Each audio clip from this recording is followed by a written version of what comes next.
Donc, d'abord, les scanners à plat.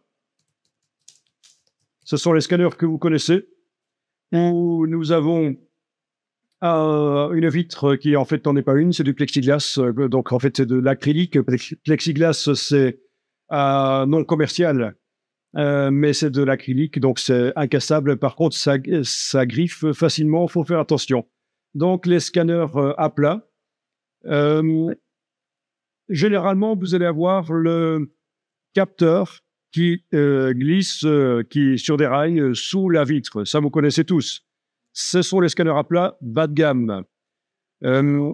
Ça génère pas mal de vibrations et quand on veut faire de la capture de documents ultra précises sur des films photos, des hectachromes, des diapositives, il faut que ça vibre moins. Et c'est pour ça que vous allez avoir des scanners où ça va être un peu différent. Notamment, je vous montre ici un scanner professionnel qui est déjà ancien, mais le Cézanne, ça c'est le modèle, et la marque c'est Dai Nippon Screen. Voilà. Donc ce genre de scanner fonctionne différemment. Vous avez la vitre qui se déplace au-dessus du capteur, en fait. Donc comme on le voit sur le schéma ici d'ailleurs, voilà, on a la vitre qui se déplace au-dessus du capteur. Donc la vitre sur laquelle on met les documents va coulisser au-dessus du capteur. En fait, on a un miroir ici avec le capteur qui est ici et l'objectif qui est là. Et donc, le but, c'est de minimiser les vibrations et pouvoir scanner des documents avec plus de précision, en fait. Vous avez les scanners à tambour, donc qu'on appelle aussi les scanners rotatifs. Et là, la technologie est complètement différente. Dans les scanners que je vous ai montrés avant, les bas de gamme à plat et les hauts de gamme à plat, ce sont des capteurs CCD, comme dans les caméras. Donc, c'est des capteurs à lumière de type CCD. Ici, la technologie du tambour est complètement différente. C'est des capteurs qu'on appelle des photomultiplicateurs, des photomultipliers, photomultiplicateurs. Et c'est une technologie qui existe depuis les années 60, en fait. Début des années 70, des scanners comme ça existent. C'est le haut de gamme. Vous avez un cylindre en plexiglas, donc en acrylique, avec la source de lumière, comme on le voit ici, l'objectif qui renvoie vers les capteurs photomultiplicateurs. Et alors, l'original est fixé au cylindre avec de l'adhésif. Ça peut être un original opaque ou transparent. Ça suppose que l'original supporte d'être plié, ce qui n'est pas toujours le cas. Tous les originaux ne supportent pas d'être légèrement courbés. Il y en a qui craquellent. Voilà, donc c'est pour ça que le scanner à plat a parfois également son utilité, même quand on a à sa disposition un scanner rotatif. Là, on parle d'un minimum de 20 000 euros prix de départ, et les plus gros vont jusqu'à 250 000 euros. Mais vous allez les trouver, ces scanners, si vous voulez en voir un, il faudra aller dans une grande ville, genre Londres. C'est pas dans une petite ville belge que vous allez trouver ça, ni même à Bruxelles. Vous allez trouver des scanners rotatifs à Bruxelles, mais pas des tout haut de gamme. Donc, les originaux sont attachés avec de l'adhésif au cylindre. Ici, c'est un transparent. C'est un original transparent, puisque la lumière traverse comme ceci. Et donc, c'est un hecta. C'est une grande diapositive qui est montrée ici.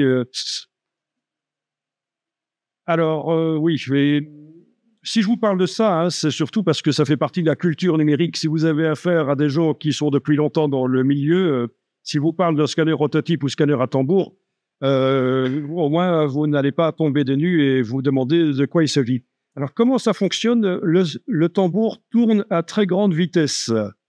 Et donc, les capteurs ici vont en permanence recevoir des informations différentes, puisque l'original défile devant le capteur. Et de manière électronique, de manière séquentielle, de temps en temps, l'électronique va aller puiser des informations et reconstituer l'image, en fait. Donc, c'est ça qui est assez particulier, c'est que le tambour tourne à grande vitesse et l'original tourne à grande vitesse, et de manière régulière, les capteurs prennent des informations et reconstituent une image dans un fichier numérique.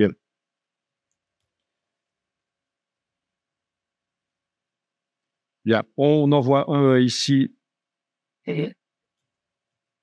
Voilà. Visiblement, scan de bande dessinée. Voilà un original opaque. Voilà des petits scanners rotatifs. Et le banc de montage, en fait, hein, sur lequel on peut mettre un cylindre. Parfois, on a deux cylindres. Hein, pendant qu'on est en train de scanner avec un cylindre, on est en train de coller les photos sur l'autre. OK. Alors, parfois, vous allez rencontrer dans le milieu de la publicité, vous allez rencontrer des diapositives, des hectachromes, qui sont des grandes diapositives, et elles sont huileuses. C'est parce que, en fait, pour supprimer les griffes quand on scanne, on va mettre de l'huile synthétique entre la vitre et la diapositive. Donc, l'huile va remplir les griffes, elles ne vont donc plus refléter la lumière. C'est ça l'intérêt, en fait. Hein. C'est quand on a des griffes sur la diapositive, on peut les supprimer en remplissant avec de l'huile synthétique, et donc l'huile reste sur l'original.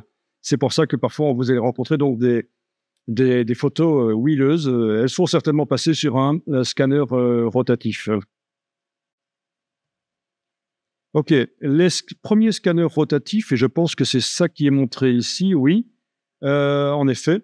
Les premiers scanners rotatifs datent d'avant le numérique, avant que l'infographie existe, avant les photocomposeuses, donc les années 70. Et comment est-ce que ça fonctionnait? Eh bien, on a un original ici, voilà, l'original, et le transfert se faisait directement sur des films offset. Donc, plutôt que de transférer sur un fichier numérique, ça se transférait sur un deuxième cylindre qui tournait en parallèle.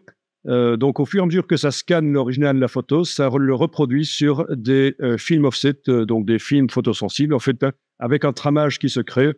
Voilà. Et puis, développement du film, et puis on a ce qu'il faut pour faire une impression. Tu as vu ça? Oui. Oui. Oui, oui. Oui, bah oui. De toute façon, dans tout ce qui est presse, voilà, les cylindres. Mais c'est quand même différent. Et si on parle de scanners qui coûtaient quand même des ponts, hein. Voilà, fabricants, notamment Siemens, qui fabriquaient ce genre de matériel qu'on ne rencontre plus maintenant. Hein. Ça a été, ça n'existe plus, ça a été balayé par le numérique. Donc, ça permettait de numériser des documents et de les transférer sur film offset. Et puis après, le film offset était imbriqué dans une publication avec du texte autour. Voilà, donc ça ne crée que des images, ça ne crée pas du texte. Bien. OK, alors ça doit être à mon avis le FlexTight, voilà. Un tambour virtuel, voilà le genre de scanner qui se vend encore et qui est vraiment très haut de gamme. Hasselblad, FlexTight, scanner à tambour virtuel. Donc c'est-à-dire que l'original est tourné, mais il n'y a pas de cylindre en plexiglas en fait. Donc c'est du très haut de gamme aussi. Hein. Donc, et ça, c'est de la technologie CCD. Donc, ce ne sont pas des photomultiplicateurs comme dans les anciens scanners à tambour, mais on a l'original qui est tourné et ça améliore, qui est flexible, qui n'est pas plat, et ça améliore la qualité de la capture. Ensuite, vous avez des scanners spécialisés dans la capture des 35 mm. C'est le genre de truc que vous trouvez dans les petits magasins pour parfois 50 ou 100 euros, même pas. Vous trouvez des machines comme ça qu'ils vendent pour pouvoir scanner ces négatifs. Mais il faut savoir que des machines comme ça, il en existe des professionnels, notamment voilà, de Minolta, je pense, Euh, un scanner de négatif. Oui, c'est ça, Minolta. C'est marqué là. C'est pour ceux qui savent deviner ce qui est marqué là. Je vais encore en avoir un sur une étagère chez moi. Et ça, c'est le genre de scanner. C'est d'occasion, ça doit valoir dans les 600-700 euros. Donc, c'est du très haut de gamme, en fait. Hein. Donc, attention, quand on vous parle de scanner de diapositives, vous pouvez trouver du très bas de gamme qui se vend 50 euros au magasin du coin. Et vous avez aussi du très haut de gamme disponible. Alors, on me posait la question, est-ce qu'on peut scanner ces négatifs oui, oui, vous pouvez les scanner avec un scanner à plat. De nos jours, la résolution de scanner à plat est très bonne. Il peut aller vraiment chercher du détail très fin. Donc, vous pouvez utiliser une de ces machines qu'on a vues qui sont spécialisées dans le scan de négatifs. Voilà. Mais il y a quand même une différence. Il faut savoir que scanner un négatif noir et blanc, ça marche très bien. Mais par contre, scanner un négatif couleur, c'est très compliqué parce que vous avez la gomme, le support qui est en couleur sur un négatif couleur. Vous le savez. Et se débarrasser de cette coloration en couleur, c'est très difficile au moment où on scanne. Et donc, ce que je vous dirais, moi, c'est les négatifs couleurs. Il vaut mieux, en fait, scanner. Il vaut mieux scanner les tirages photos qui sont faits au départ de ces négatifs. Par contre, si vous avez des négatifs noirs et blancs, vous pouvez les scanner, ce sera mieux que la photo. Vous allez à chercher plus de détails. Vous allez pouvoir aller chercher plus de détails. Parce qu'en fait, voilà, le papier photo, il est prévu pour supprimer cette coloration des négatifs couleurs. Hein. Donc, tout le développement du papier photo couleur supprime cette coloration de la gélatine. Par contre, le scanner, il existe des profils. En fait, il faut savoir qu'il n'y a que 3 fabricants de films, hein, Agfa, Kodak et Fuji. Et donc, il existe des profils quand on scanne des négatifs couleurs pour essayer de supprimer cette gomme, cette coloration et d'obtenir des couleurs valables quand on scanne des négatifs couleurs. Donc, vous aurez des profils, c'est pas des profils ICC, c'est des profils de négatifs. Ça ne marche pas bien. Vous faites plutôt des tirages photos et scannez vos tirages photos dans ce cas. Donc, voilà ce que je vais vous dire dès le départ. Vous m'aviez posé la question et voilà l'information. Donc, alors, quand vous choisissez un scanner, il faut faire attention à 2 choses. Mais la résolution, à quelle résolution il scanne. Les meilleurs scanners, comme j'ai montré, le Screen Cézanne, ont une résolution de 5500 pixels par pouce. Voilà, ce qui est pas mal. Alors, 5500 pixels par pouce, ça correspond à quoi si je vais chercher ma petite calculette ça veut dire que sur 1 pouce carré, donc 2,54 cm, un carré de 2,54 cm de côté, il est capable de voir au niveau des détails.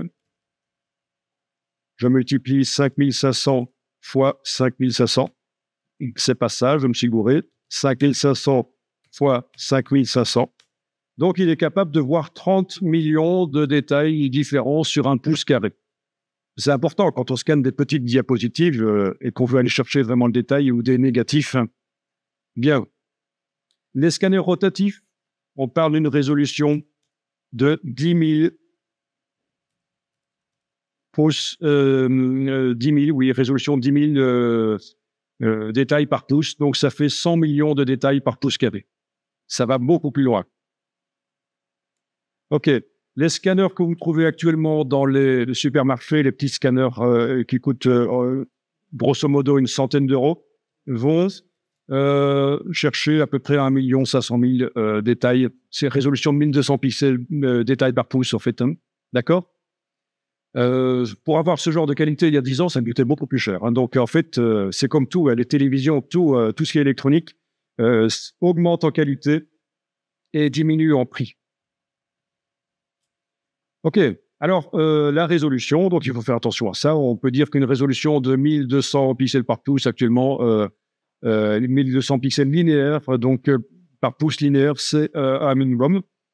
Ensuite, il faut faire attention à la densité, c'est-à-dire la capacité du scanner à aller chercher du détail dans les tons foncés. Parce que si vous avez des détails dans les parties foncées, peut-être que certains scanners ne vont y voir que du noir. Donc, c'est ennuyeux. Alors, voyons un peu. Scanner, densité, logarithme. Tiens, je croyais tomber sur un truc et je ne tombe pas dessus, mais je vais aller chercher sur un... Voilà, ça, c'est un petit blog à moi qui explique les choses. Donc, c'est écrit où ça? Ah, c'est écrit. En fait, quand c'est comme pour tout. Quand le scanner est de bonne qualité, c'est mis en avant. Quand le scanner n'est pas de bonne qualité, c'est pas mis en avant. Donc, les scanners bas de gamme ont une densité optique donc d'à peu près 3. Densité 3. Et en fait, c'est quoi ce chiffre? Ce chiffre, c'est la transformation de ces chiffres-là. Donc, avec un logarithme, on transforme les chiffres de manière à les rendre plus lisibles, plus compréhensibles. Et ça veut dire que si un scanner a une densité 3, il est capable d'aller voir du détail dans les parties foncées des photos jusqu'à 1/1000 de la lumière qui passe. C'est-à-dire que, bon, quand vous scannez un négatif, la lumière passe à travers le négatif. Si par rapport à la lumière qui est émise par le scanner, il n'y a que 1/1000 de la lumière qui arrive à passer à travers le négatif, donc c'est quelque chose qui est très foncé, oui, le scanner arrivera à le voir jusqu'à 1/1000. Par contre, s'il n'y a que 1/10 de la lumière qui est émise par le scanner qui arrive à traverser le négatif, un scanner à densité 3 ne verra pas la lumière qui passe à travers le négatif, elle verra que du noir. Donc, il ne pourra pas aller chercher des détails dans les parties foncées du négatif. Est-ce que je me fais comprendre? Il faudra, pour un scanner qui a une densité, qui est capable de voir un 10 000e seulement de la lumière qui passe à travers le négatif, il faudra un scanner plus professionnel qui a une densité 4. Les scanners rotatifs dont je vous ai parlé, qui sont très chers, vont jusqu'à un 100 millième.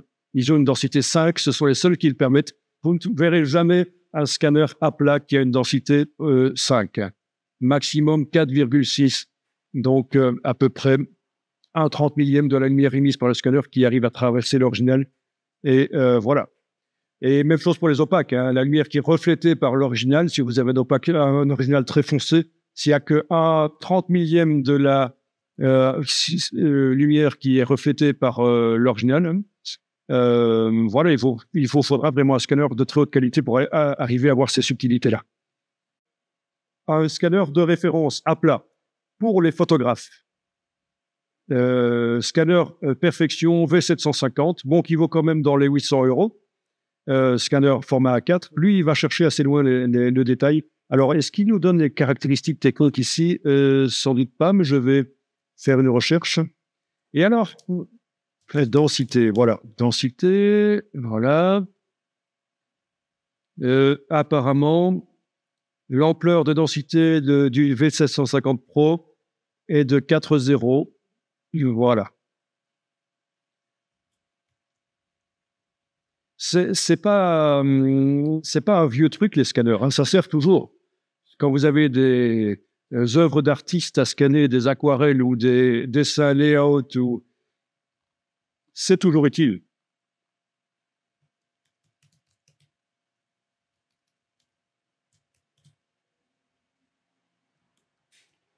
Donc voilà, vous voyez qu'on s'occupe de la densité, en fait. Hein, la capacité à aller chercher des détails dans les parties les plus sombres. Et on vous parle de Silverfast, voilà, qui revalorise le scanner. En fait, Silverfast est une société qui, en fait, c'est Lasersoft Imaging qui fait ça. Silverfast, c'est le produit. Ils sont spécialisés dans la création de leur logiciel de pilotage de scanner, et ce logiciel peut piloter plein de scanners différents, quand même des scanners assez haut de gamme.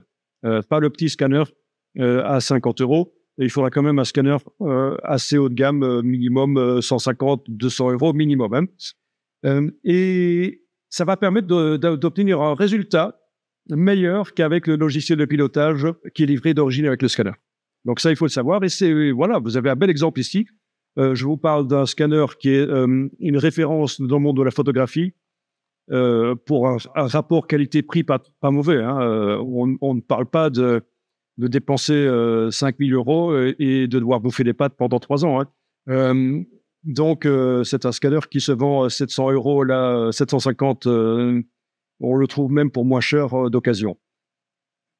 Voilà.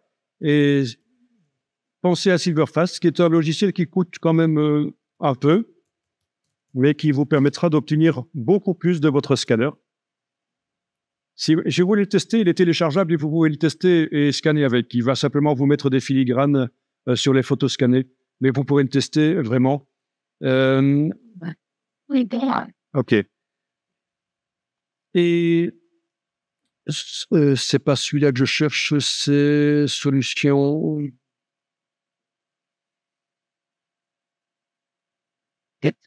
Silverfast AI Studio, voilà. Et alors, ce logiciel est livré avec des mires, ce qu'on appelle les mires IT8, les chartes IT8.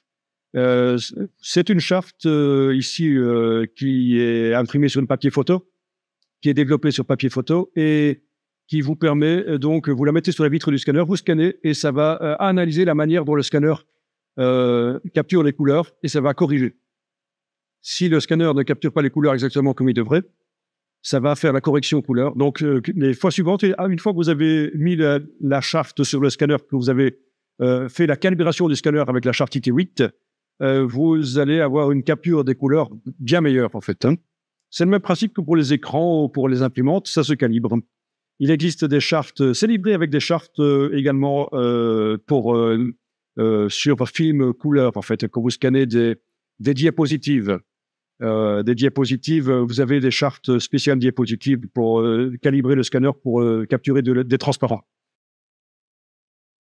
Tout à l'heure, je vous ai parlé des films couleurs, hein, des négatifs couleurs qui sont problématiques et qu'il vaut mieux en fait scanner les tirages photos. Mais quand il s'agit de diapositives, aucun problème, vous pouvez scanner directement la diapositive. Couleur. Voilà, là c'est nickel. Hein. Il y a pas, parce que sur une diapositive couleur, la gélatine est transparente en fait. Hein. Donc il n'y a pas de coloration à supprimer. On est d'accord. Hein. Bien. Ici, c'est un scanner prévu avec un système d'éclairage qui va suivre le capteur qui va voyager derrière ces vitres-là. Un système d'éclairage qui va suivre le capteur et qui va permettre de scanner des transparents. Voilà, tous les scanners n'ont pas ce système-là. Certains scanners ont une plaque lumineuse et donc ce n'est pas un éclairage qui va suivre la vitre là, elle va être complètement lumineuse. C'est un peu plus foireux. Donc celui-ci est pas mauvais au niveau du scan avec ce système d'éclairage qui va suivre en même temps le capteur au fur et à mesure qu'il passe sous la vitre. Donc là, on est dans un scanner bas de gamme pour le grand public, mais quand même pas mauvais. Petite astuce, quand vous scannez, ne mettez pas l'original contre le bord de la vitre parce qu'en fait, les poussières s'accumulent sur le bord de la vitre. Eh oui. Donc, il vaut mieux éloigner l'original du bord de la vitre en mettant une petite cale, en fait. Vous trouvez quelque chose qui va vous permettre de mettre l'original plutôt vers le centre de la vitre. Vous voyez, si vous mettez des petites pièces de monnaie, par exemple 2 pièces identiques de chaque côté, là, cliquez sur le bord. Vous allez pouvoir caler votre original, il ne sera pas contre le bord de la vitre et vous aurez moins de poussière.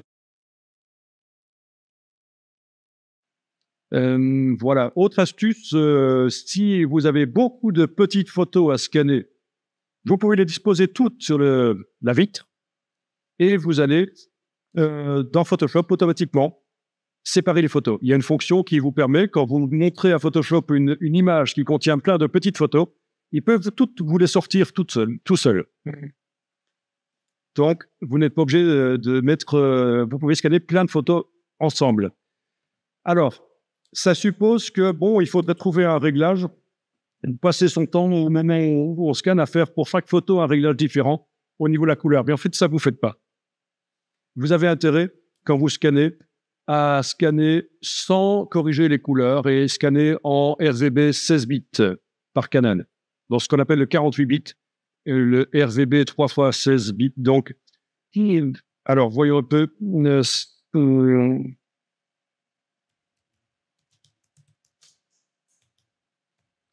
Ça aussi, c'est une fonctionnalité qui était réservée aux scanners professionnels il y a plus de 10 ans, il y a une dizaine d'années. Et maintenant, la plupart des scanners sont capables de scanner en 48 bits. Donc 16 bits par canal, on en a parlé, on a dit que c'est beaucoup mieux. Ça fait 60 000 niveaux de rouge, de vert et de bleu au lieu de 256. Ça fait donc beaucoup plus de nuances.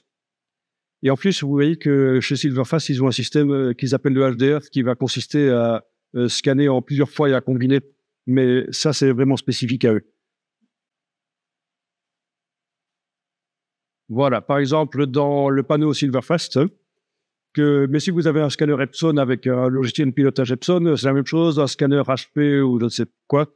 Vous allez avoir la possibilité de scanner en 24 bits. Où est-ce qu'il est le... Ah ben ici, il ne scanne même pas en 24 bits. Si, voilà. C'est ça que ça veut dire. Le scanner a des capteurs 48 bits, capables de capturer des milliards de nuances. Hein, et si vous choisissez cette option-là, il vous produit une image 24 bits, donc une image à 256 niveaux par couche, donc une image habituelle RGB. C'est pas génial. Si vous faites ça, il faut absolument, avec le logiciel du scanner, corriger les couleurs. Parce que si vous corrigez les couleurs sur une image 24 bits après dans Photoshop, c'est pas génial. C'est ce qu'on a fait jusqu'à présent. Le résultat n'est pas extraordinaire. On l'a fait parce qu'on apprend comment ça marche, mais il vaut mieux travailler sur des images quand même de meilleure qualité. Donc, faites pas ça. Il vaut mieux ici demander de faire du 48 bits couleur. Ça, HDR, vous n'aurez pas sur tous les scanners. Du 48 bits, c'est-à-dire le scanner va générer 60 000 nuances par push. Et là, dans Photoshop, pour faire un retouche couleur après, ce sera beaucoup mieux. Donc, quand vous scannez comme ça, vous allez désactiver la correction couleur. Vous aurez des images qui ne seront peut-être pas géniales quand vous les ouvrez dans Photoshop, et après, vous allez pouvoir les corriger facilement. Est-ce que ça va? Vous voyez le principe? Ça, c'est pour gagner du temps au moment où on scanne. On imagine que vous avez 300 ou 3000 photos à scanner. Vous pouvez le faire. C'est techniquement possible de le faire en quelques heures. Oui. Mais par contre, faire la correction couleur avec le scanner, en allant chaque fois pour chaque photo corriger les choses, ça, non, c'est trop compliqué. Oui. Bon, on va parler de la résolution, cette chose qui pose des problèmes pour plein de gens, plein d'infographistes qui ne comprennent pas ce que c'est, parce qu'on confond en fait souvent trois choses: taille de l'image, définition de l'image et résolution de l'image. C'est trois termes pour désigner en quelque sorte la dimension des images, mais ça ne parle pas de la même chose. Et donc, vous avez lancé, en plus de Photoshop, vous avez lancé InDesign, parce que si on veut parler de la taille des images, ce sera nécessaire d'avoir un logiciel qui travaille avec des documents en valeur métrique, donc des millimètres, des centimètres. OK, quand je parle de taille de l'image, je ne parle pas de la taille du fichier de l'image. Ça, on ne va pas s'en occuper, la taille du fichier de l'image. Je parle vraiment de la taille de l'image. Alors, on va aller chercher rapidement des images sur le web. On va aller en chercher 3. Voilà. N'importe quoi, c'est bon.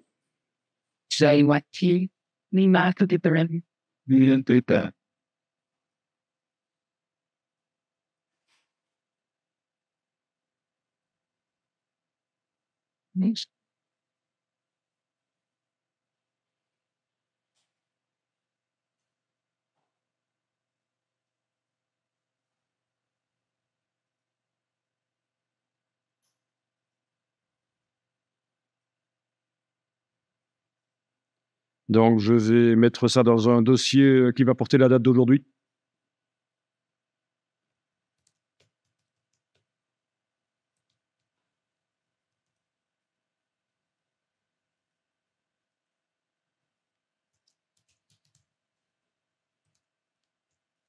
Voilà.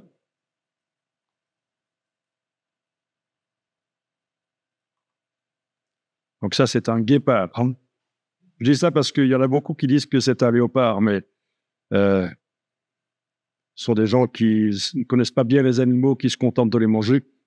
Oui. Oui.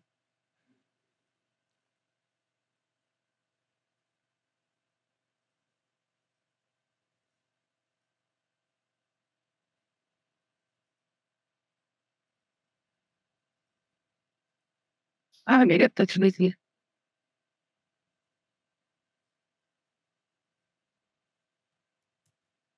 Bien.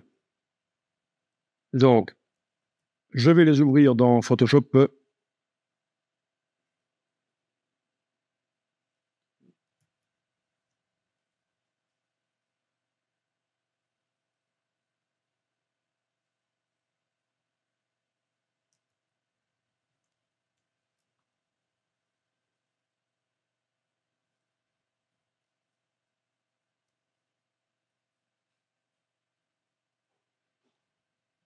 Bon, vous avez vu, je les ai ouvertes toutes les trois d'un coup, évidemment. J'ai cliqué sur toutes les images, enfin, clique sur la première, majuscule, clique sur la dernière, elles étaient toutes sélectionnées, et puis d'un coup, je les ai toutes ouvertes dans Photoshop.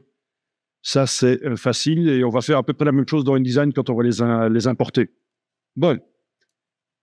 Alors, on a dit, si on veut juger de la qualité d'une image dans Photoshop, il faut double-cliquer sur l'icône de la loupe dans la palette des outils pour faire en sorte que chaque pixel de l'image s'affiche sur un point de l'écran. Si l'image contient plus de points que l'écran, bien entendu, elle ne sera jamais affichable en entier à l'échelle 100%.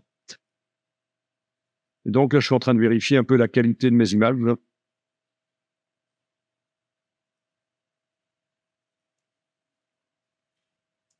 En double-cliquant sur la loupe dans la palette des outils. Bien. Oui. Alors maintenant, je vais aller dans InDesign et on va créer un document. Dans InDesign, vous allez dans le menu Fichier, Nouveau, Document.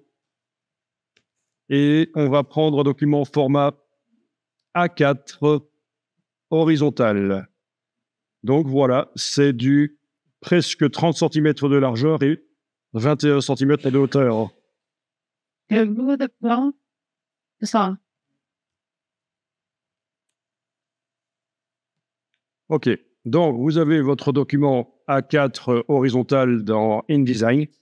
On va importer des images dedans. Donc, on ne fait pas fichier ouvrir, évidemment, puisque fichier ouvrir, c'est quand on veut ouvrir des documents qui sont du même type que ce que le logiciel crée. Bah, ce n'est pas des documents InDesign que je veux mettre, c'est des images. Donc, ce n'est pas fichier ouvrir qu'il faut faire, c'est fichier importer. Et Et dans la liste ici, voilà, dans ces... J'active tous les trois documents, les trois images. Donc, il y a 2 JPEG, un PNG chez moi, donc ce sont des images qui devraient être assez correctes. Vous n'avez pas l'option ici, afficher les options d'importation qui est cochée, on n'en a pas besoin maintenant. Et vous cliquez sur ouvrir, et à partir de là, on a le curseur qui est chargé. C'est-à-dire qu'il y a les 3 images dans le curseur, et vous allez faire des cliquer-glisser pour positionner les 3 images. Un cliquer-glisser, un deuxième, un troisième, et voilà. Et vous ne faites plus rien parce que je vous sens déjà avide de modifier la dimension de l'image, et si vous essayez, ça va foirer parce qu'en fait, c'est un gros problème dans InDesign quand on essaie de s'y lancer en se disant que ce sera quand même facile, ça peut pas être plus difficile que Photoshop. Eh bien, en fait, si. Et donc, si vous essayez de modifier la dimension de l'image en utilisant la flèche noire, ça va pas marcher. La flèche noire va vous servir à activer l'image. Ensuite, avec l'outil de transformation, vous allez pouvoir transformer l'image. Et la touche majuscule pendant que vous faites ça, comme dans Photoshop, s'il vous plaît.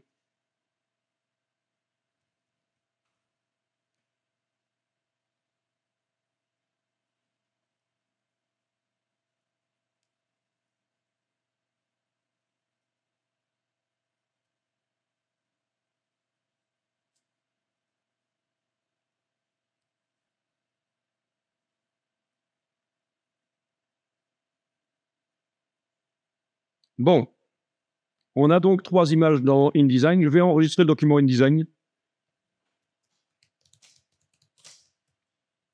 3 images pour comprendre la résolution et autres facteurs. Vous mettez ce que vous voulez comme nom. En tout cas, voilà, le document est enregistré. On va donc essayer de comprendre ce qu'est la résolution, la taille et la définition.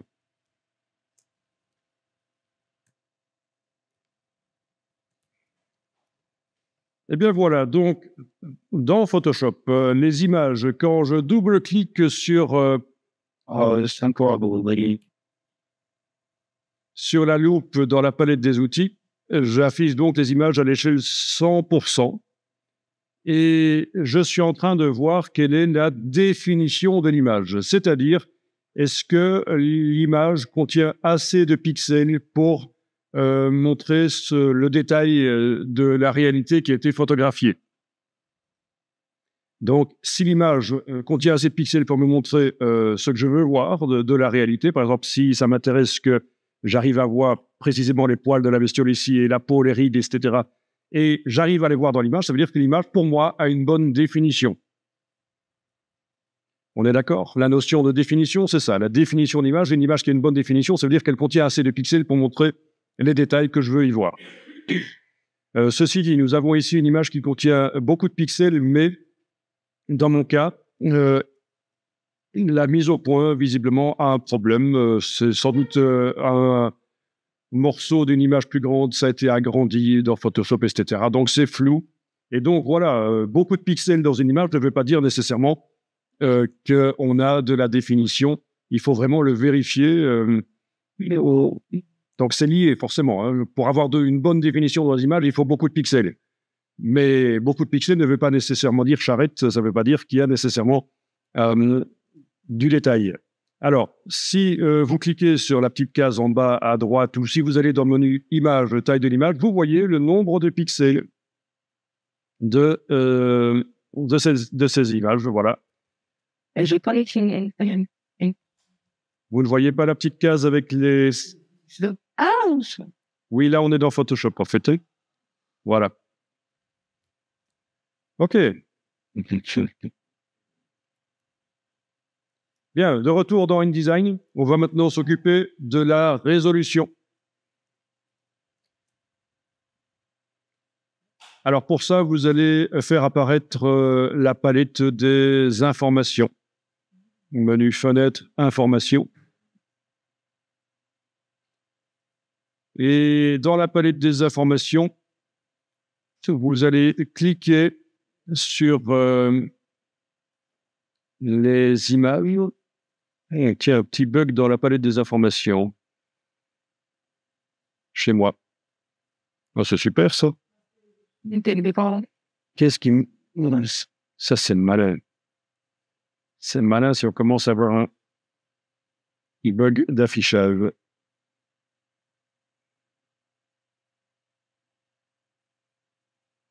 Allez. Bon. Vous avez les options qui sont affichées? Right. Menu de la palette d'informations, afficher les options.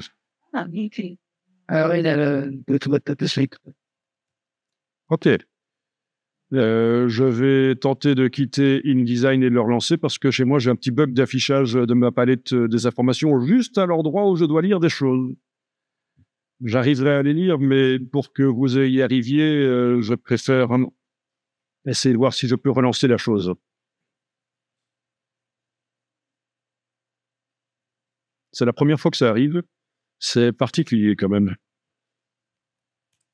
Bon, ben, vu que ça le fait toujours, je vais essayer avec un autre InDesign un peu plus évolué. Vous n'avez pas de problème, votre palette des informations est nickel, mais vous n'avez pas des choses qui se superposent.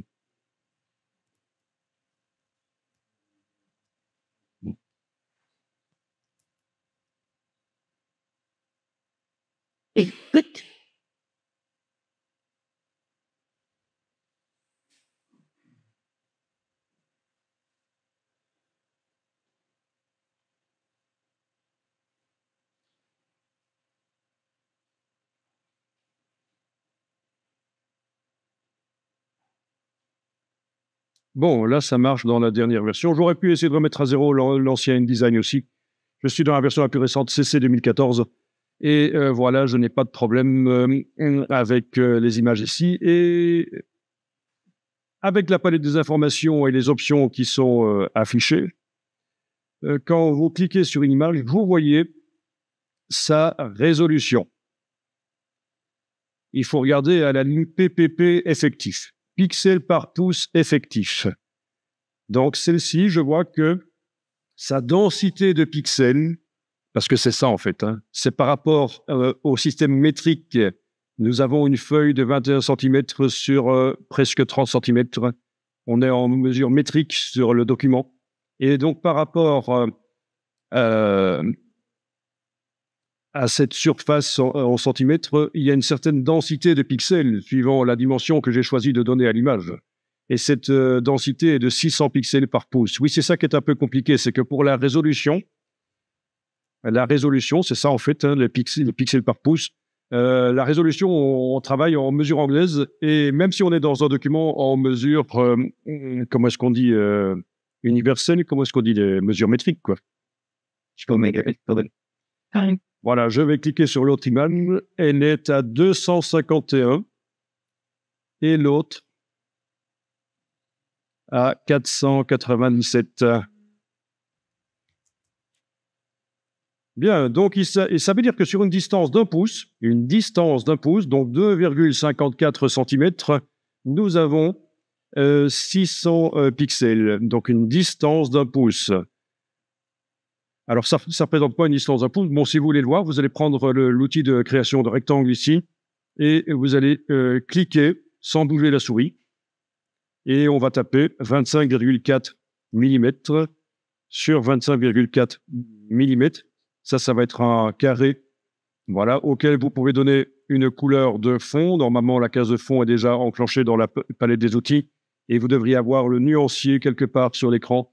Si vous ne le voyez pas, vous allez dans le menu Fenêtre, Nuancier. Donc, je répète, avec un outil de création de rectangle, je viens de cliquer sans bouger la souris. J'ai tapé 25,4 mm sur 25,4.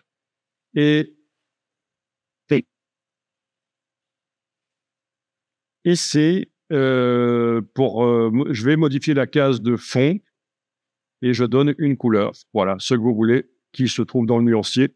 Comme ça, vous voyez votre rectangle en permanence, parce que si vous ne lui donnez pas de couleur, quand vous allez travailler sur les autres images, il va disparaître de l'écran, forcément. Donc, vous avez raison, ce n'est pas fenêtre nuancier, ça a changé, c'est menu fenêtre, couleur, nuancier.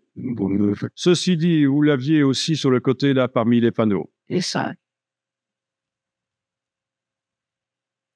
Bien, donc ça, c'est une distance d'1 pouce. Et donc, sur une distance d'1 pouce, pour cette image-là, j'ai 251 pixels de l'image qui participent à la création d'image quand elle sera imprimée sur le papier. 600 pixels par pouce qui sont pour cette image-là. Et pour celle d'en bas, 497. Voilà.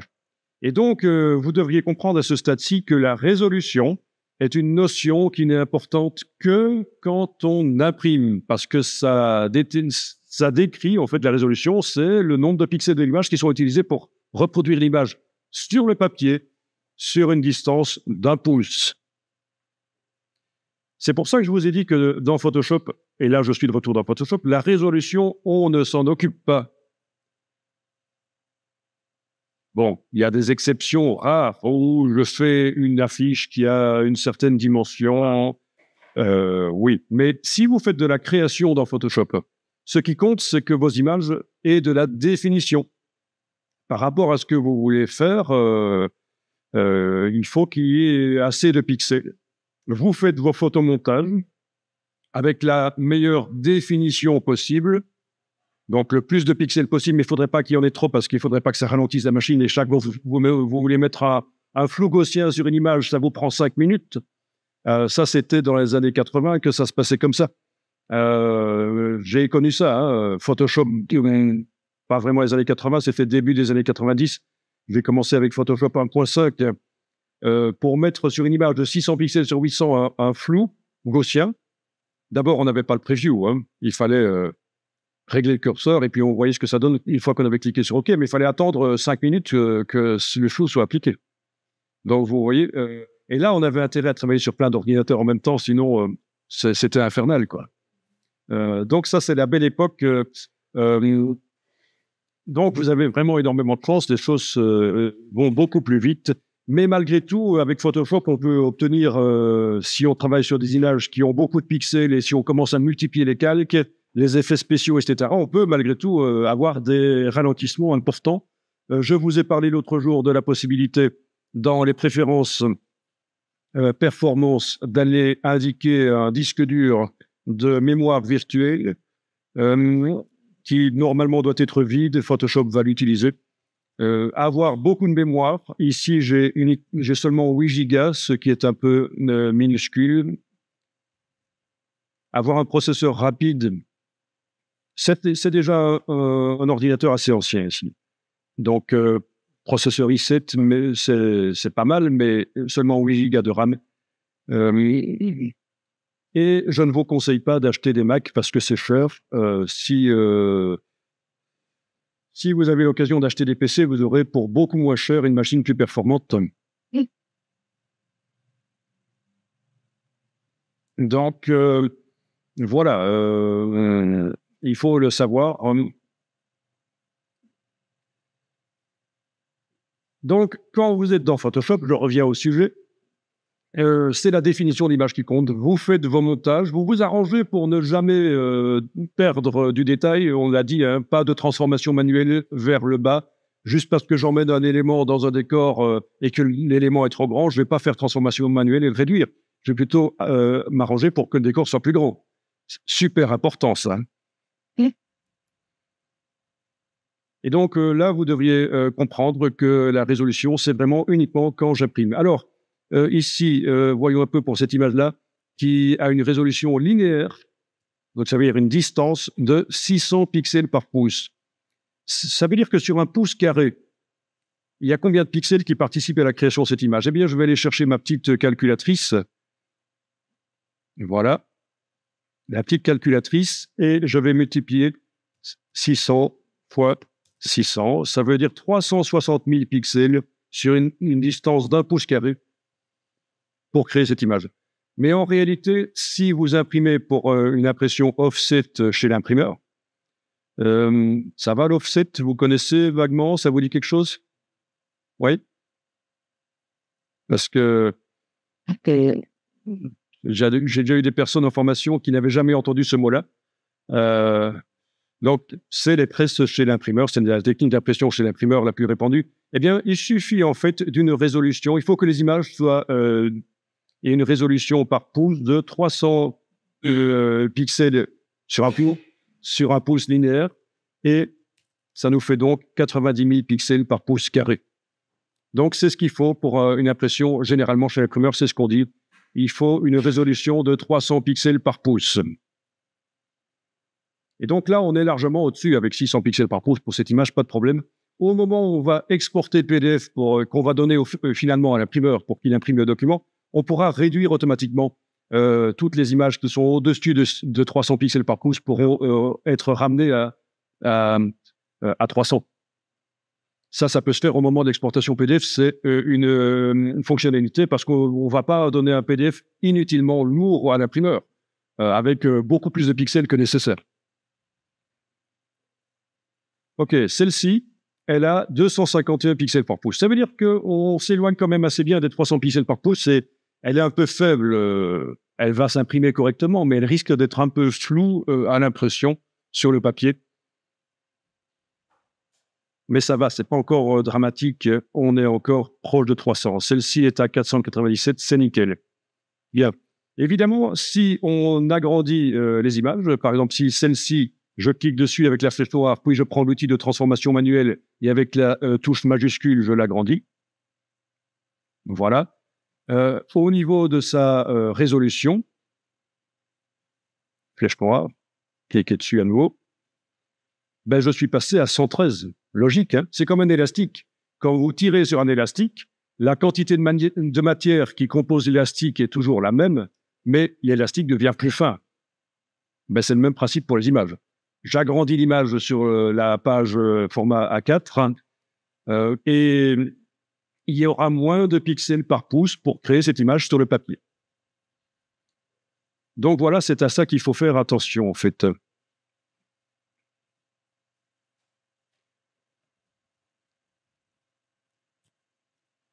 OK.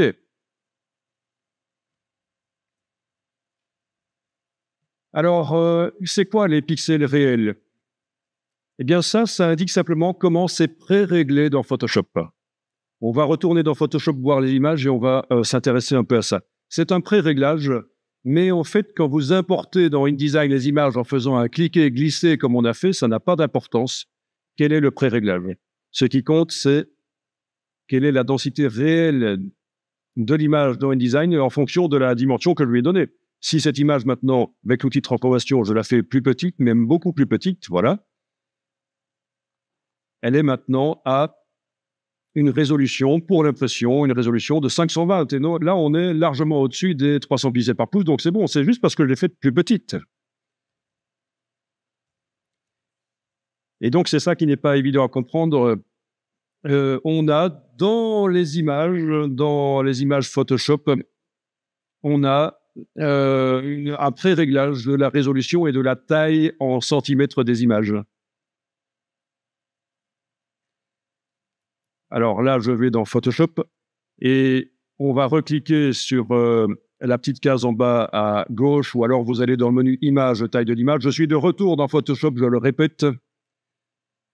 Vous avez donc la définition d'image, le nombre de pixels qui composent les images. Et vous avez le pré-réglage de la résolution. Elle est en 72 pixels par pouce, celle-ci.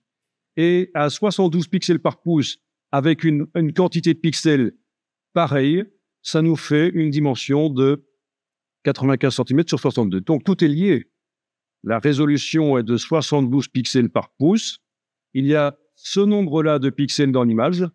Et Photoshop en déduit que ça fera, si je l'imprime telle quelle, cette dimension-là. Mais quand j'étais dans InDesign et que j'ai fait fichier importer et que j'ai fait un clic et glisser, je suis passé outre de ces pré-réglages. J'ai décidé moi-même la taille, à quelle taille je veux que l'image s'imprime. Donc là, je suis revenu un peu dans InDesign pour vous montrer que le document dans lequel j'ai fait fichier importer, j'ai fait un clic et glisser et j'ai déterminé à l'importation la dimension que je voulais donner à l'image. Je suis de retour dans Photoshop. Je vais tester sur cette image-ci. Donc ça, résolution 96 pixels par pouce. Avec cette quantité-là de pixels, eh bien, elle s'imprimera à cette dimension-là. Mais on sait que 96 pixels par pouce, c'est pas assez. Il faudrait 300 pour un imprimeur. Si. Voilà. Ici, celle-ci, 300 pixels par pouce. Donc là, elle est déjà pré-réglée avec la résolution qui est bonne pour une impression. Avec cette quantité-là de pixels, elle s'imprime à cette dimension-là. Mais sauf que moi, j'ai décidé de l'imprimer plus petite. C'est pour ça que quand je regarde cette image dans InDesign, la résolution a augmenté. Parce que j'ai décidé d'imprimer à moins de 25 cm sur 16. Je retourne dans InDesign, je clique sur l'image avec la flèche noire. Donc cette image-là, elle a une résolution dans InDesign de 497. Donc on est au-dessus des 300, le pré-réglage dans Photoshop. Parce que je l'ai imprimé à une dimension de 153 mm sur 102. Et donc, on s'est éloigné du pré-réglage qui était 254 mm sur 169. Oui, vous devez poser des questions si ça vous paraît obscur. Donc voilà, ce qui se passe chez toi, tu n'as plus la résolution qui est indiquée avec un seul chiffre, parce qu'en fait, tu as pris l'outil de transformation et tu as écrasé l'image dans un sens. Voilà, si je reviens avec la flèche noire sur cette image, on voit clairement que l'aigle a été écrasé. J'ai deux chiffres, mais c'est normal, parce que la résolution n'est pas la même dans un sens et dans l'autre. C'est tout simplement ça. Donc normalement, on ne fait pas ça. Enfin, vous aussi, vous pouvez, dans le cas où vous avez des textures, vous pouvez peut-être les étirer dans InDesign. Il est conseillé plutôt de faire ça dans Photoshop, si on veut étirer les choses, de le faire dans Photoshop. Photoshop a une méthode de calcul, une interpolation des pixels meilleure. Hein. On a vu, hein, toutes les méthodes de calcul, bicubique, etc. C'est meilleur, donc au lieu vaut le faire dans Photoshop. Mais ça, c'était une erreur de ta part, de toute façon. Il fallait enfoncer la touche majuscule avec l'outil de transformation pour arriver à garder. Mais je pense même pas. Si, avec la touche majuscule, quand on prend une poignée du milieu, ça marche quand même, ça garde proportionné. On lâche le bouton à la souris, puis la touche majuscule. Parce que je vois souvent des gens qui l'achètent deux en même temps. Hein? Et donc, il y a une chance sur deux que ça foire. Que la touche majuscule, on est enfoncé pour rien.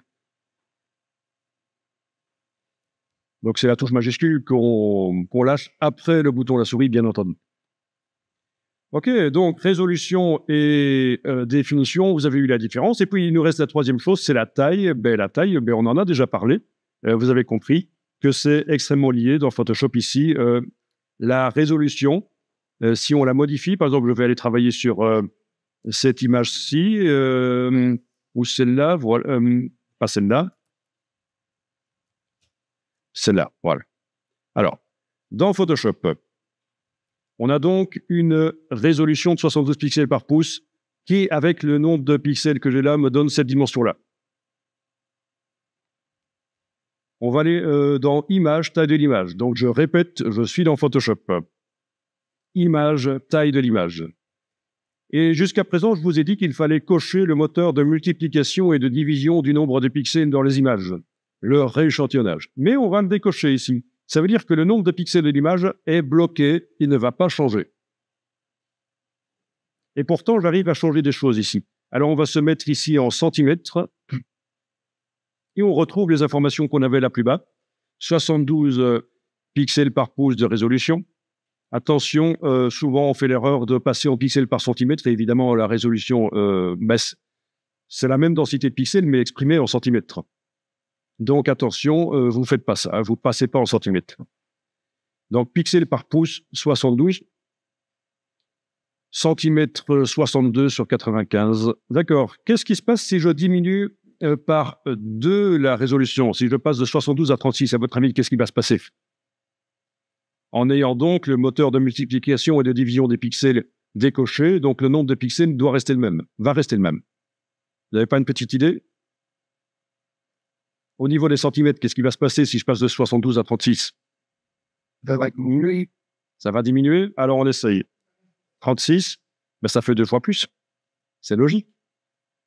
Résolution moins importante, ça veut dire moins de pixels qui vont servir à créer l'image sur le papier. Ça veut dire que c'est comme si je tirais sur l'élastique, ça s'agrandit. Ah ben oui, vous voyez, c'est une notion pas évidente à comprendre. Hein. Je reviens à 72. Voilà, je retrouve mes dimensions là. Si maintenant je fais le double, 144, qu'est-ce qui va se passer au niveau des dimensions en centimètres? Le contraire, oui. La dimension en centimètres a été diminuée par 2. C'est logique. Il faut vraiment considérer que c'est comme de la matière, la résolution. C'est le nombre de pixels qui sont utilisés pour faire l'image sur le papier. Si je passe à 300, ça va encore diminuer. Bon, c'est pas un multiple, mais c'est pas grave. 300, voilà. Donc, pour une impression offset chez l'imprimeur, si je fais passer cette image à 300 pixels par pouce, si elle est à 300 pixels par pouce dans InDesign ou si je la pré-règle comme ça dans Photoshop, eh bien, elle sera imprimable à peu près à cette dimension-là correctement. Donc, mais il faut dire qu'elle contient beaucoup de pixels. C'est quand même une image de 4 mégapixels à peu près. 4 millions de pixels à peu près. Oui. Non, même plus que 4 millions. On est plus dans les 5 millions, là, non? Et voilà. Ça, vous pouvez faire éventuellement. Vous passez à 300.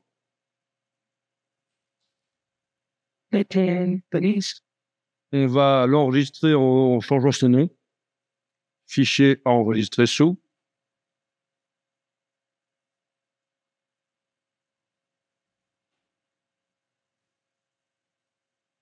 Bien, je vais changer son nom. Je vais donc indiquer que c'est 300 pixels par pouce. Donc souvent, vous allez voir DPI, dots per inch. c'est plutôt ça que vous verrez la plupart du temps, le DPI. Je vais vous l'inscrire ici, DPI, c'est la même chose. OK, je l'enregistre. Et donc, vous voyez que quand vous avez cliqué sur taille de l'image, dans la boîte taille de l'image, Photoshop n'a fait aucun calcul parce qu'il n'y a aucun calcul qui a dû être fait. Au niveau des pixels, il n'a rien changé. Il a juste indiqué il a changé le pré-réglage, c'est-à-dire que quand je vais utiliser cette image dans un logiciel qui travaille avec des documents en métrique, donc c'est-à-dire InDesign ou Illustrator par exemple, eh bien le pré-réglage est différent. On va tester ça. Vous avez donc enregistré cette image en changeant un peu le nom. Donc l'autre version était à 72 pixels par pouce, on est d'accord. Alors on va aller dans InDesign. Je suis de retour dans InDesign. Et dans InDesign, je vais recréer un nouveau document. Toujours format A4, horizontal. OK.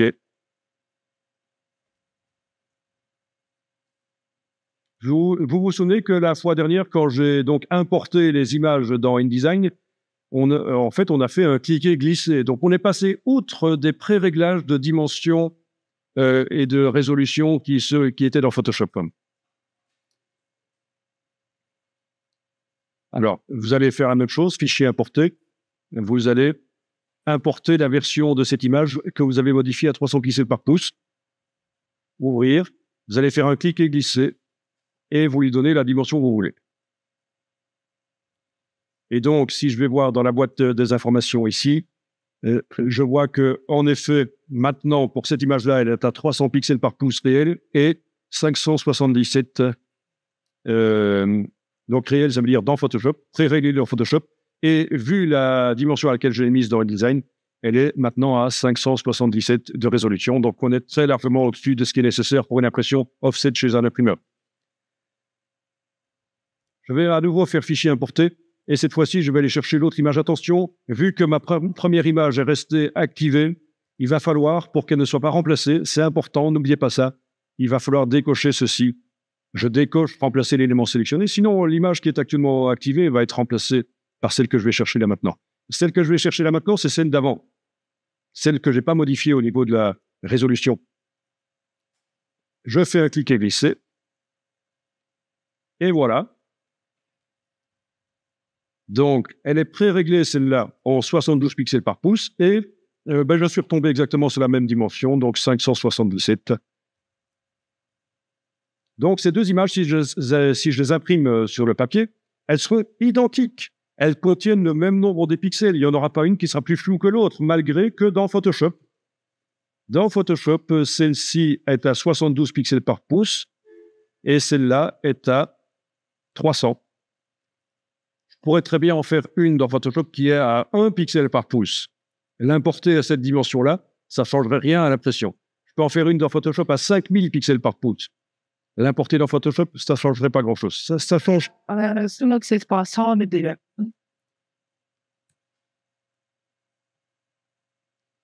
seule chose que la résolution peut éventuellement changer, c'est la qualité de la prévisualisation dans InDesign. Il est possible que quand on est en affichage basse résolution, parce que là c'est de la basse résolution qu'on voit, je veux dire, InDesign simplifie l'affichage, mais si vous allez dans le menu affichage, performance d'affichage, affichage de qualité supérieure, vous voyez les images vraiment avec la qualité qu'elles auront à l'impression. Sauf que dans le cas d'un magazine qui contient des dizaines d'images, ça ralentit les choses. Mais vous pouvez faire ça si vous voulez, vu que vous avez que 2 images et des ordinateurs quand même assez puissants. Menu affichage, performance d'affichage, affichage de qualité supérieure. Et donc là, vous allez vraiment pouvoir zoomer sur les images et juger de la qualité. Et on n'a pas de problème. Les deux images sont identiques au niveau de la qualité.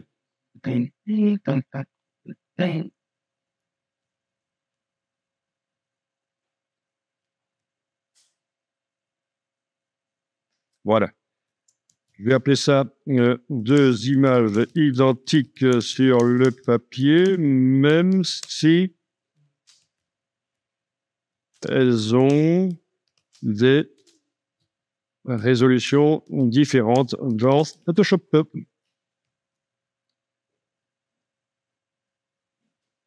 Voilà. deux images identiques sur le papier, même s'ils ont des résolutions différentes dans Photoshop. Si vous avez compris ça, c'est génial, parce qu'il y a des infographistes qui sont depuis des années dans le métier qui comprennent rien à ça. Ils ne comprennent pas la résolution. Et ça pose des problèmes, évidemment. Quand on veut sortir des documents, à un certain moment, on risque d'avoir des problèmes et pas de comprendre d'où ça vient. Il faut dire que les écoles forment tellement bien les infographistes.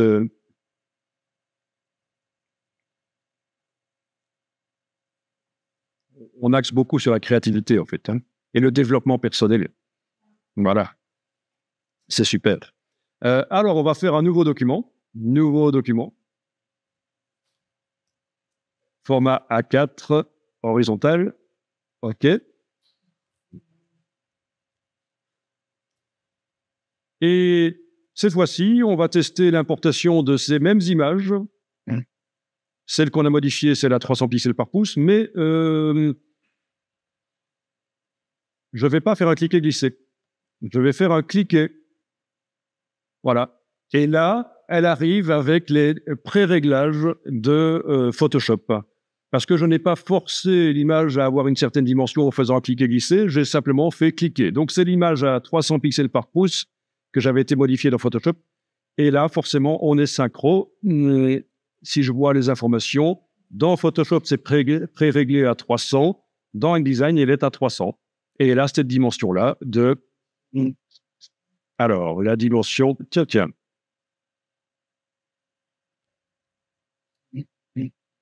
La dimension est en points ici. Il lui fallu que je l'ai en autre chose que des points. Ah oui, c'est parce que je suis passé dans InDesign différent, en fait. Ça, vous devez l'avoir en centimètres, vous, la dimension, non? C'est parce que j'avais été réglé ici différemment pour faire un travail typographique, en fait. OK, donc elle a 228 sur 149. C'est bien ce que j'avais dans Photoshop pour cette image-là. Cette image-là, la 300 pixels par pouce, là, je suis de retour dans Photoshop. Si je vais cliquer là, elle a bien 300 pixels par pouce avec 22,86 et 14,91. Donc, c'est bien ça que je retrouve dans InDesign. 14,91 à peu près et 22,86 cm. Bien. OK, je supprime l'image. Pouce suppression sur le clavier. Et maintenant, je vais chercher l'image originale qui est à 72 pixels par pouce. Je l'ouvre et je clique. Et là, on voit qu'elle est immense. Je zoome en arrière, vous voyez qu'elle est... Ben oui, elle a les dimensions qui étaient indiquées dans Photoshop. Si j'ouvre l'image JPEG que je viens d'apporter dans InDesign, cette image JPEG, donc l'image JPEG originale, non modifiée au niveau de la résolution, elle est à 72 pixels par pouce avec un pré-réglage de taille de document de 95 sur 62. Voilà. Et c'est pour ça que quand je l'importe dans InDesign et que je clique, elle arrive avec la dimension pré-réglée de Photoshop et donc elle est immense. Elle est beaucoup plus grande que ma page A4. Alors, il fut un temps où on disait il faut que les images, vous ayez modifié la taille en centimètres et la résolution dans Photoshop avant de les utiliser dans InDesign ou dans le logiciel de mise en page Express, qui est un autre logiciel de mise en page, mais qui est plutôt en perte de vitesse au niveau des ventes. Donc, il fut un temps où on disait qu'il fallait faire ça, mais le logiciel de mise en page a évolué et maintenant, on peut très bien redimensionner les images dans le logiciel. Donc, je supprime l'image et je fais fichier importer. Et cette même image à 72 pixels par pouce, je lui donne la dimension que je veux.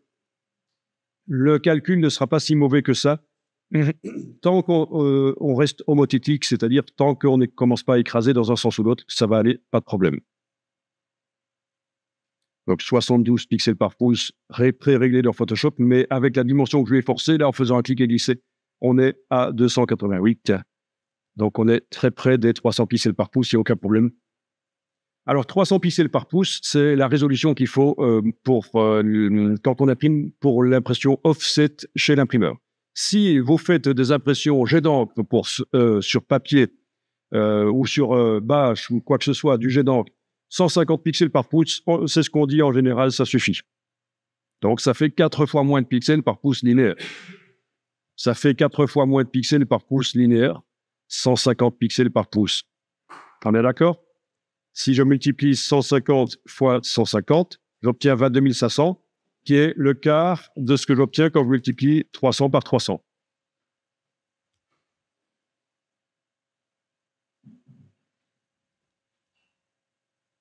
Logique, hein?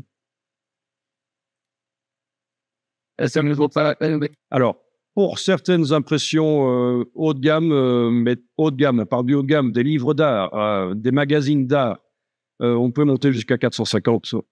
Oui, donc, mais ça, c'est de toute façon l'imprimeur qui va vous le dire.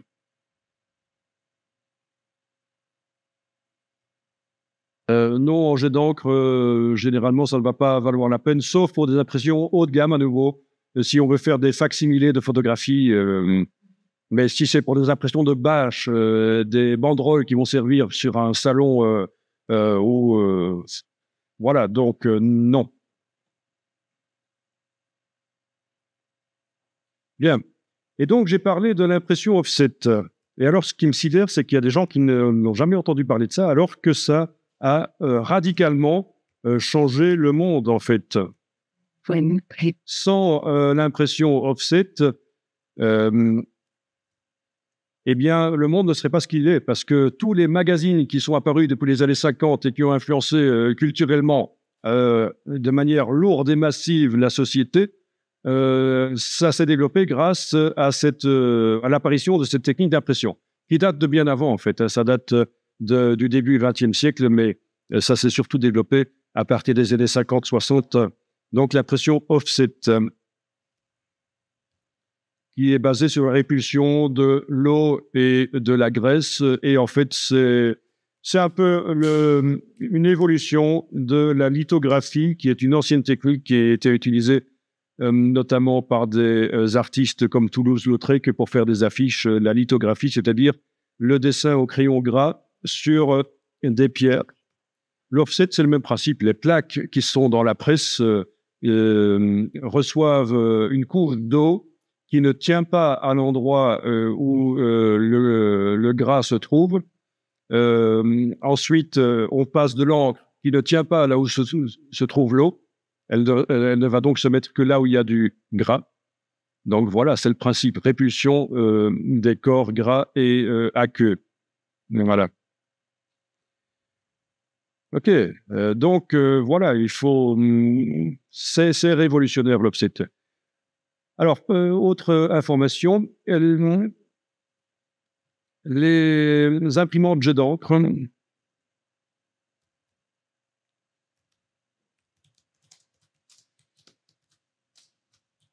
On va vous parler de la résolution des imprimantes jet d'encre.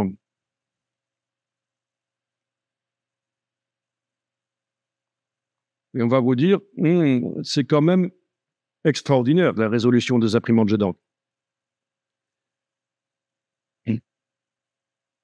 5760 sur 1440, 9600 sur 2400.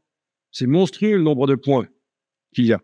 Mais il ne faut pas commencer à confondre la résolution des imprimantes jet d'encre et la résolution des images.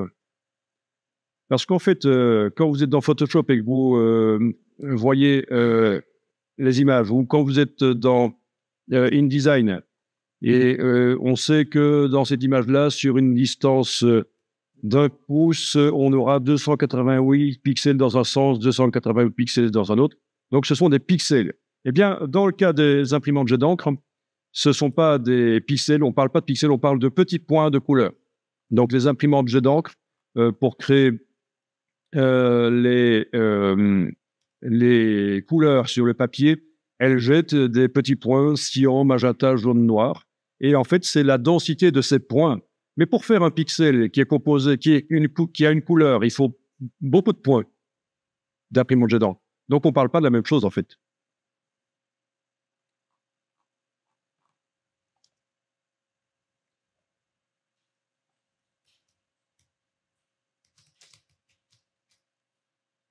Voilà.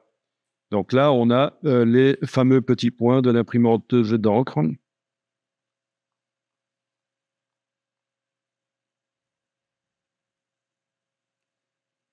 des points cyan, magenta, jaune. Parfois, il y a d'autres couleurs qui s'ajoutent. Là, vous allez dire, on a l'impression qu'il y a du vert. Mais en fait, c'est quand le cyan et le jaune se superposent. On a l'impression qu'il y a du rouge. C'est quand le magenta et le jaune se superposent. Bon, donc voilà, il faut préciser ça parce que là aussi, il y a des confusions au niveau de la résolution des imprimantes jet d'encre. On a l'impression que c'est quand même vachement mieux que l'offset, puisque l'offset, c'est 300 pixels par pouce et l'imprimante jet d'encre, c'est 9600 pixels par pouce. Donc, ça veut dire que l'imprimante jet d'encre est meilleure. Mais non, mauvaise interprétation. On ne parle pas de la même chose. Dans un cas, on parle du nombre de pixels qui est utilisé sur une certaine distance pour imprimer. Ces pixels vont être transformés en offset en points de trame.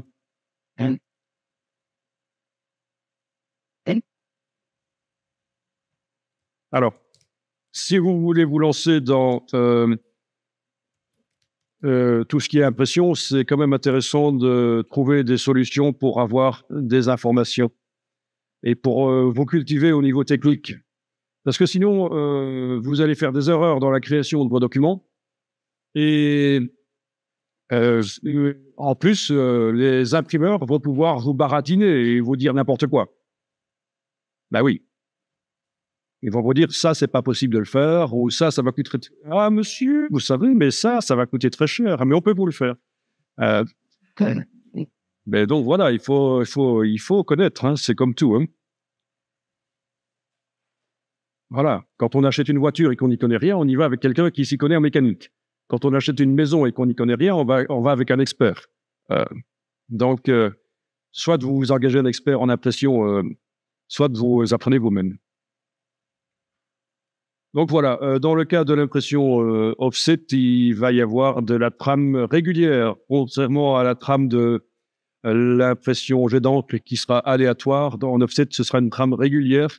Et pour une image qui a une résolution de 300 pixels par pouce, on aura la moitié de lignes, en fait 150 lignes de points de trame.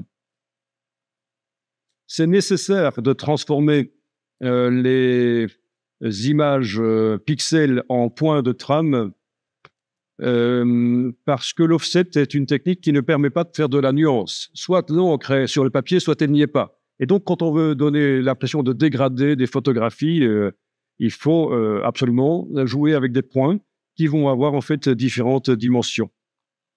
J'en vois pas ici. S'il y en avait peut-être là, oui, ceux-là qui ont différentes dimensions en fait suivant ce qu'on veut faire. Donc, on fait varier la dimension des points cyan, magenta, jaune et noir.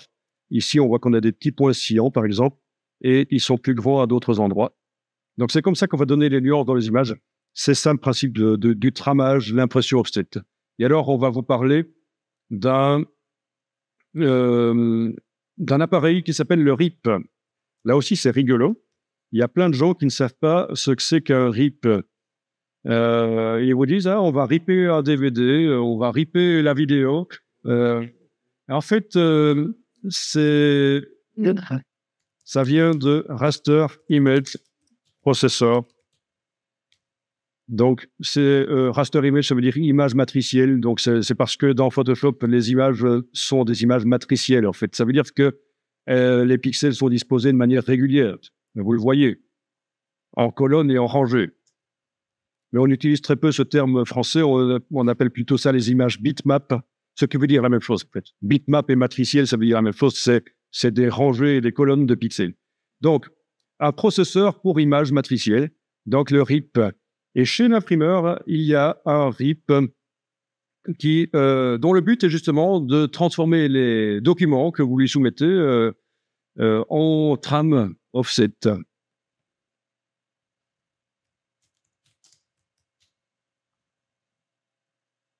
Alors, je ne l'aurai pas ici. Il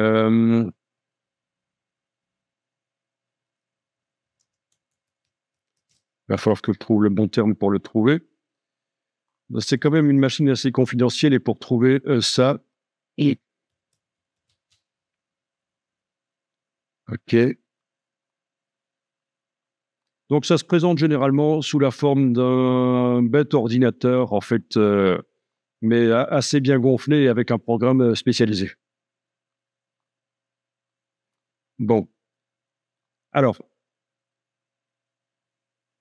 il est possible que certaines imprimantes jet d'encre aient des RIP.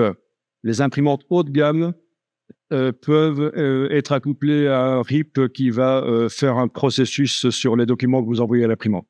Généralement, ce sera un RIP Fieri. Donc, ne vous dites pas que les RIP, c'est uniquement pour l'impression chez l'imprimeur. Vous avez également les RIP pour l'impression jet d'encre, en fait.